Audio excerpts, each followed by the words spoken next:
Some time ago, I was doing my usual browsing of YouTube, something maybe some of you can relate to. I probably should have been doing something else, and stumbled onto a video by Mr. Brassfax himself about the field rifle concept, which he defines as, and I quote, a lightweight weapon that chooses reduction in bulk, size, and weight while retaining magnification. It is distinct from a general purpose rifle or an SPR in that is specifically configured to minimize weight and bulk for extended activities on foot in rural or remote terrains where long range engagements are likely but not a priority. End quote. He continues to flesh out the concept and goes over one of his rifles that fits this bill. And yeah, I'm a sucker for conceptual rifle videos for sure. Just like Brassfax, I came of age watching Nut and Fancy talk at length about all sorts of preparedness concepts.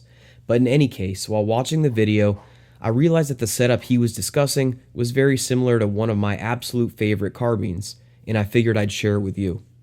But first, a little philosophy of use discussion. Skip ahead a little bit if you just want me to talk about rifle parts.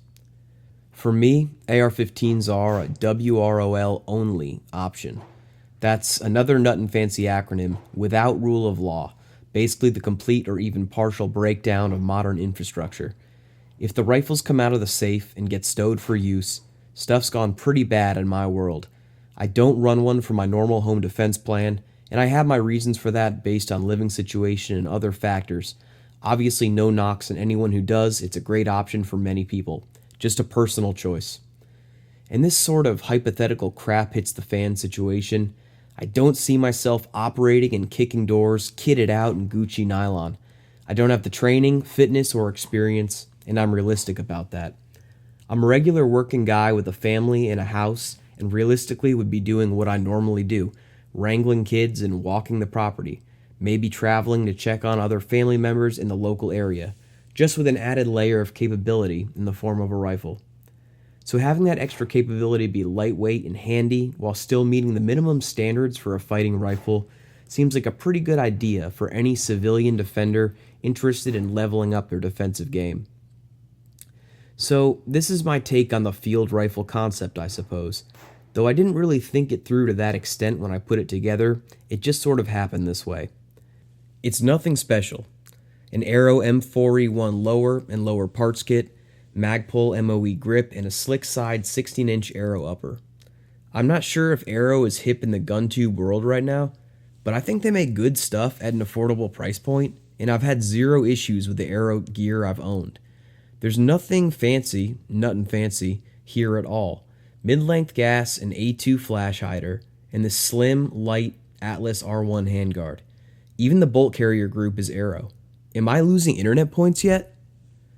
I've got a Magpul CTR stock on it, which I think is about perfect for me in terms of the AR stocks I've tried.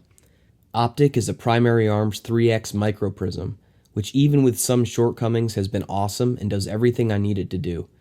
I live in hilly New England, and though I certainly see the benefit of having some magnification in general, especially with pretty bad eyesight and a horrible astigmatism, shots out past 300 yards are really not much of a thing in my area. So a 3X Prism is just about perfect for my use case and preference. It has worked out really well for me. I hear a lot of folks complaining about the quality of Primary Arms mounts, but I've bashed this one around a good bit and I haven't had any issues with holding zero or anything like that. I own optics that are better, but this one just works really well. Other than that, it's just a Blue Force Vickers sling and an Arisaka 300 series flashlight with a mod button light pressure switch. A very compact and simple setup that adds barely any weight to the gun. If I was going full on minimalist, I would probably forego the mod button and just run a tail cap, but this just works better for my short arms on a 16-inch gun like this one. No irons here at all. I understand the argument for them, but it was just one more thing to add and spend money on, and I'm betting on Prism reliability being enough for my use case with this rifle. I've been running a 14.5 URGI with an LPVO lately, which I love a lot, but coming back to this rifle is always a breath of fresh air. It just handles so well for me, and feels weightless comparatively. If I wasn't such a nerd, I'd probably be totally content with this setup as my one and done, in terms of a civilian defense rifle for protecting life and property within the confines of topography in this part of the world. I'm by no means a great rifle shooter, so I can't outshoot the rifle from an accuracy standpoint.